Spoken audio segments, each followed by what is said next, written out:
Сәлем достар, YouTube'да қарапайым экономика. Индексация деген не? Экономикалық аспектілерден хабары бар адам индексация сөзін естігенде төбесі көкке жете қуанады. Себебі индексация бұл инфляцияның жарасын жазушы құрал. Әрбір елге қалыпты инфляция қажет. Бұл туралы алдыңғы видеода айтқанбыз. Ал индексация инфляциядан соң халықтың сатып алу қабілетін қайта қалпына келтіру үшін жасалатын экономикалық құрылым. Тағы қайталап айтам, халықтың жағдайын көтеру үшін емес, халықтың сатып алу қабілетін инфляциядан соң қалпына келтіру үшін. Мысал ретінде түсіндірейін. Кез келген айлық, зейнетақы немесе шәкіртақы номиналды немесе фактілі деп бөлуге болады. Мысалға, 100 мың теңге жалақы аласыз делік. Номиналды ол 100 мың теңге, ал фактілі дегеніміз сол 100 мың теңгеге не сатып ала аласыз? Мысалға, тамақ және киім-кешек. Сол сәтте елде инфляция болды делік.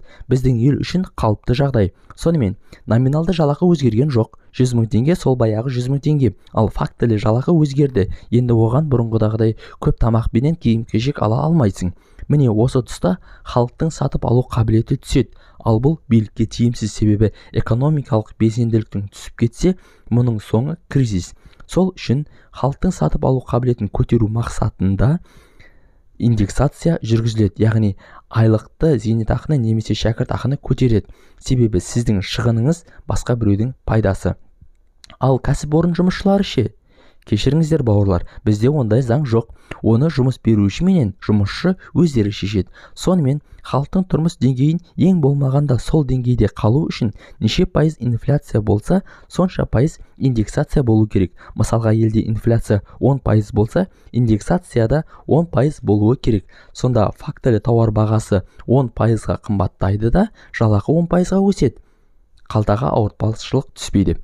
Кейбір адамдар индексацияны кері түсінеді, яғни айлық өседі, сол себепті тауар қымбаттайды деп ойлайды. Алайда бұл қателік. Бірінші тауар қымбаттайды, содан кейін барып зорға айлық өседі. Жақсы жаңалық бар.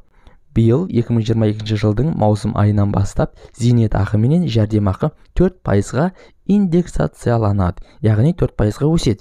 Инфляция 8% ғой, неге индексация 4%? Бұған экономикалық дұрыс жауап беру мүмкін емес. Қойшы, сонымен көрсеткіштер былай дейді. Төменгі зейнетақы 48.032 теңге, төменгі күнкөріс деңгейі 37.389 теңге, төменгі базалық зейнетақының төлемі 20.191 теңге және айлық есептік көрсеткіш 3.180 теңге. Айтпақшы, айлық есептік көрсеткіш, яғни МРП туралы толық видео жасағанымызды қаласаңыз, комментке МРП туралы білгім келеді деп жазыңыз. Патша көңілді көрермен сұраса жасаймыз. Ал сіз осы видеоға лайк басып, арнаға тіркелуді ұмытпаңыз. Біз биліктің экономикалық жобалары қате немесе дұрыс демейміз. Билікке баға бергіңіз келсе, тоңазытқышыңызды ашып қараңыз.